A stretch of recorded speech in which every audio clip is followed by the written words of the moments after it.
শিক্ষা শিক্ষা কি? শিক্ষা হচ্ছে মানুষের ভেতর যে পূর্ণতা প্রথম থেকেই বিদ্যমান তার প্রকাশ। শিক্ষা কাকে বলে? শুধু কি বই পড়া, নাকি নানাবিধ জ্ঞান অর্জন করা? আগে কোনোটিই নয়।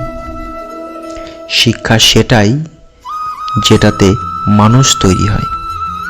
শিক্ষা সেটাই যেটাতে চরিত্র গঠিত হয়, জীবন গঠিত হয়। শিক্ষা শুধু বই থেকেই পাওয়া যায় না। শিক্ষা এই চার দেওয়ালের বাইরের সমাজ, মানুষজন এবং প্রকৃতি থেকেও পাওয়া যায়। অনেক সময় কাছের মানুষগুলো না চাইতেই অনেক শিক্ষা দিয়ে যায়।